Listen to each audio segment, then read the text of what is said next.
Meninggalnya Yahya Sinwar, pemimpin Hamas, menandai titik balik penting dalam konflik Israel-Gaza yang memunculkan pertanyaan tentang masa depan perdamaian di kawasan tersebut dan potensi terjadinya pergeseran arah perang. Kematian Yahya Sinwar telah mengguncang konflik Israel-Gaza, menandakan potensi perubahan arah konflik. Sinwar, tokoh kunci Hamas dan dianggap musuh bebuyutan Israel, ditemukan dan dibunuh di sebuah rumah biasa di Rafah selama patroli rutin Israel. Kematiannya telah memicu spekulasi tentang masa depan perang, dengan beberapa analisis menyarankan hal itu dapat mempercepat berakhirnya perang. Sementara yang lain menunjukkan situasi politik dan kemanusiaan yang kompleks di Gaza. Pemecatan Sinwar yang dipandang sebagai hambatan bagi negosiasi gencatan senjata telah dipuji sebagai kemenangan penting bagi Israel. Namun harapan untuk perdamaian bergantung pada tindakan para penerusnya dan masyarakat internasional. Amerika Serikat di bawah Presiden Joe Biden telah mendesak Israel untuk mengejar solusi politik yang langgeng bagi Gaza dengan menekankan pentingnya mengamankan perdamaian dan stabilitas jangka panjang. Namun, situasinya tetap genting dengan operasi militer yang sedang berlangsung, keterlibatan sekutu Hamas seperti Hizbullah dan potensi eskalasi regional. Michael Milstein dari Universitas Tel Aviv memandang tersingkirnya Sinwar yang dilaporkan sebagai kemenangan yang jauh lebih signifikan bagi Israel daripada serangan-serangan sebelumnya terhadap pimpinan Hizbullah. Beberapa warga Gaza yang terbebani oleh kesulitan perang mengungkapkan kebencian terhadap Sinwar, menyalahkannya atas penderitaan mereka, sementara yang lain bersimpati dengan perjuangan Hamas dan berduka atas kematiannya sebagai pembela hak-hak Palestina. Pemerintah AS memandang pembunuhan Sinwar sebagai potensi pengubah permainan dan menyerukan solusi politik yang membahas keamanan Israel dan kebutuhan kemanusiaan bagi warga Gaza. Perdana Menteri Israel, Benjamin Netanyahu tetap berhati-hati, menunjukkan bahwa konflik masih jauh dari selesai, meskipun Sinwar telah meninggal. Ada skeptisisme tentang kemampuan para pemimpin Hamas yang tersisa untuk memimpin organisasi menuju perdamaian, mengingat latar belakang mereka yang lebih militeristik. Keterlibatan Hizbullah dan potensi Iran untuk menggunakan kematian Sinwar sebagai titik kumpul menimbulkan kekhawatiran tentang konflik yang menyebar ke luar Gaza dan melibatkan pemain regional lainnya. Meninggalnya Yahya Sinwar, tokoh terkemuka Hamas, mengguncang perang Israel-Gaza hingga ke akar-akarnya dan menjadi titik balik perang ini yang akan mengubah arahnya untuk selamanya. Ini adalah orang yang sama yang digambarkan sebagai musuh bebuyutan Israel dan dituduh mengatur serangan terhadap Israel pada 23 Oktober 2023 yang mendorong kedua belah pihak ke tingkat kehancuran baru. Pemecatannya telah membuka spekulasi terhadap masa depan perang, tetapi kebuntuan yang berbelit-belit antara situasi politik dan kemanusiaan di Gaza, tekanan internal dalam pemerintahan Israel, dan pemain internasional seperti Amerika Serikat tetap menjadi hambatan bagi perdamaian. Selama bertahun-tahun, tentara Israel percaya bahwa Yahya Sinwar, yang juga disebut sebagai mayat hidup, karena ia menjadi sasaran beberapa upaya pembunuhan yang gagal, telah dikubur jauh ke dalam sistem terowongan jalur Gaza. Yang mengejutkan, Sinwar ditemukan di tempat yang sangat biasa, sebuah rumah biasa di Rafah. 3 pejuang Palestina secara kebetulan bertemu dengan sekelompok tentara Israel yang sebagian besar adalah rekrutan yang sedang menjalani pelatihan dalam patroli rutin. Terjadi baku tembak diikuti dengan peluncuran rudal anti-tank. Rumah tempat Sinwar bersembunyi diledakkan. Identitas orang tersebut baru dapat dipastikan setelah pesawat pengintai dikirim. Dalam sebuah video yang memperlihatkan Sinwar terkulai di sofa, terluka parah dan mengenakan topeng. Momen terakhir dari salah satu penangkapan terbesar Hamas terekam, bertentangan dengan rumor bahwa Sinwar akan meledakkan dirinya dengan bahan peledak untuk menghindari penangkapan. Ia terbunuh oleh serangan berikutnya tanpa meledakkan alat peledak tersebut. Identifikasi forensik jenazah melalui DNA, catatan gigi, dan sidik jari mengkonfirmasi bahwa pimpinan yang terkenal itu memang telah meninggal. Meskipun kematian Sinwar menandai tonggak penting bagi IDF, Tidak ada sandera yang ditemukan, komponen utama dari keseluruhan tujuan strategis di balik aksi militer Israel di Gaza. Kematian Sinwar langsung memunculkan pertanyaan apakah hal itu dapat mempercepat berakhirnya perang yang telah menghancurkan Gaza, yang menyebabkan ratusan ribu warga sipil mengungsi dan sangat menginginkan diakhiri permusuhan. Namun, bagi beberapa analis seperti Michael Milstein dari Universitas Tel Aviv, terbunuhnya Sinwar akan menjadi kemenangan yang lebih signifikan bagi Israel dalam Perang Yom Kippur dibandingkan dengan serangan sebelumnya terhadap pimpinan Hizbullah. Kematian tersebut tidak hanya penting secara simbolis tapi juga secara fungsional, mengingat laporan bahwa Sinwar telah menjadi penghalang dalam negosiasi gencatan senjata dan pembebasan sandera. Namun, harapan untuk perdamaian tidak hanya bergantung pada tersingkirnya Sinwar, tetapi juga pada penggantinya. Banyak pimpinan Hamas yang berpengaruh lainnya telah terbunuh dalam serangan baru-baru ini.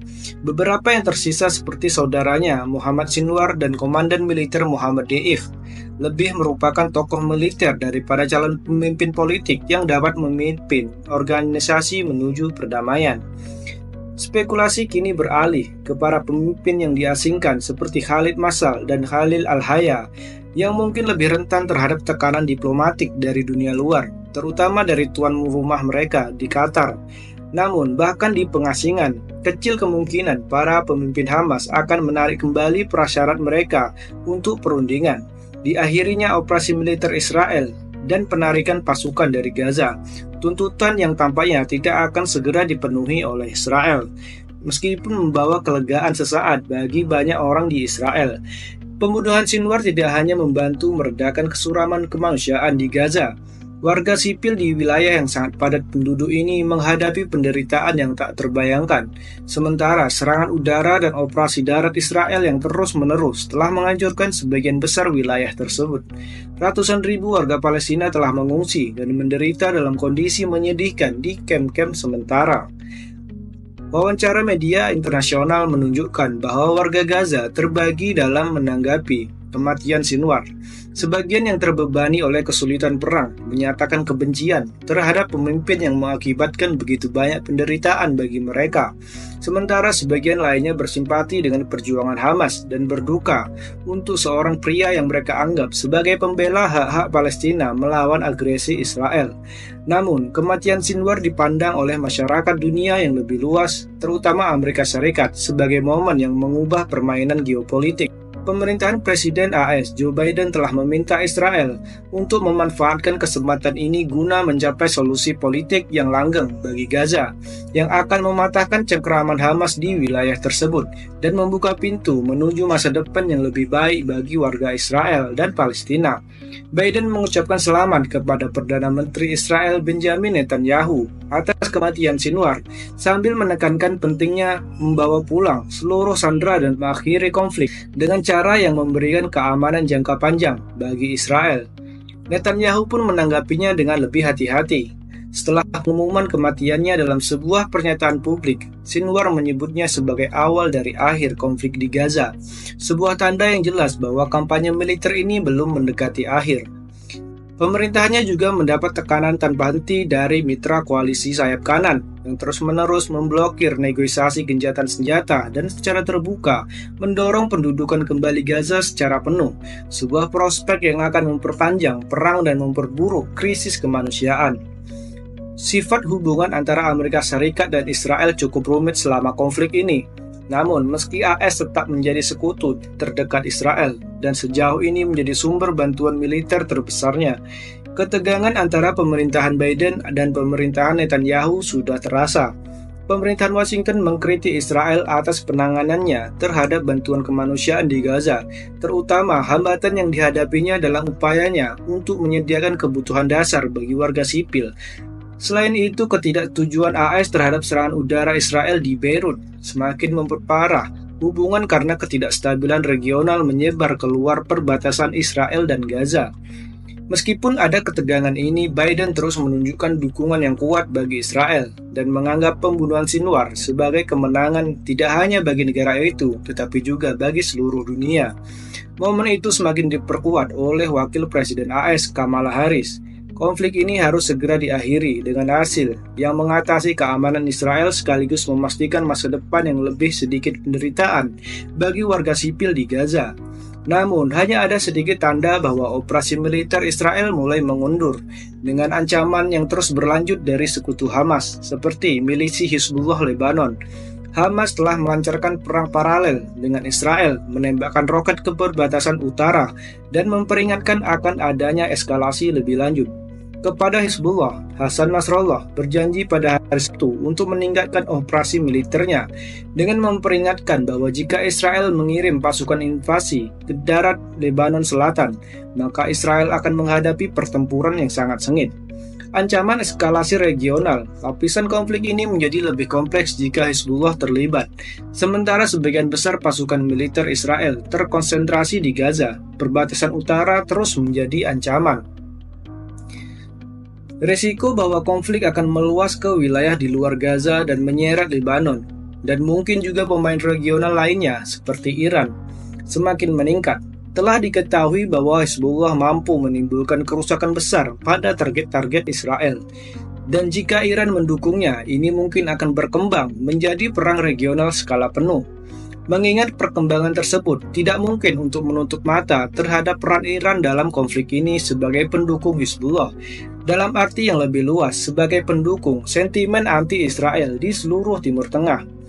Pemerintah Iran tidak berbasa-basi soal kematian Sinwar, menggambarkannya sebagai martir dan menggunakannya sebagai titik kumpul untuk menggalang perlawanan lebih lanjut terhadap Israel. Kombinasi retorika Iran dengan sikap militer Hizbullah tidak menyenangkan. Pertanda bahwa perang di Gaza ini tidak mungkin akan tetap terbatas di wilayah sempit itu lebih lama lagi. Saat debu mulai mereda akibat dampak langsung kematian Sinwar, masa depan konflik Gaza masih jauh dari jelas. Bagi sebagian analis, hal ini mungkin merupakan titik balik baru. Namun di kedua sisi, permusuhan yang mengakar dan jaringan aliansi regional yang rumit mengaburkan jalan sederhana menuju penyelesaian. Namun bagi Israel, mengalahkan Hamas adalah tidak cukup. Israel perlu menemukan cara untuk mengamankan perdamaian dan stabilitas jangka panjang tanpa semakin mengorbankan api permusuhan dengan negara-negara tetangganya. Bagi warga Palestina di Gaza, harapannya adalah kematian Sinwar dapat membuka pintu bagi solusi politik yang mengatasi keluhan mereka tanpa menjerumuskan mereka lebih dalam ke dalam kekerasan dan keputusasaan. Banyak hal dalam situasi genting ini bergantung pada tindakan kekuatan luar. Amerika Serikat khususnya memiliki tindakan penyeimbangan yang rumit antara mendukung kebutuhan keamanan Israel dan menekan pemerintahan Netanyahu untuk melakukan gencatan senjata dan bernegosiasi untuk pembebasan sandera. Aktor regional lainnya seperti Mesir dan Qatar dapat memegang kunci untuk setiap kesepakatan damai di masa mendatang, mengingat peran historis mereka sebagai perantara antara Israel dan Hamas. Oleh karena itu, pembunuhan Yahya Sinwar cukup menggambarkan tonggak penting dalam konflik Israel-Gaza ini. Namun, kekerasannya tentu masih jauh dari selesai. Perang yang ditandai dengan banyaknya korban sipil, pengungsian, dan perhatian internasional terus berkecamuk di beberapa lini. Dengan masing-masing pihak bertahan, Israel bertekad untuk membubarkan Hamas, sementara sekutunya seperti Hizbullah mengancam akan semakin meningkatkan tekanan terhadap negara tersebut. Setiap jalan menuju perdamaian, jika memang ada, dipenuhi dengan hambatan politik, militer, dan kemanusiaan. Sementara dunia menyaksikan taruhan bagi warga Israel dan Palestina dan bagi Timur Tengah yang lebih luas.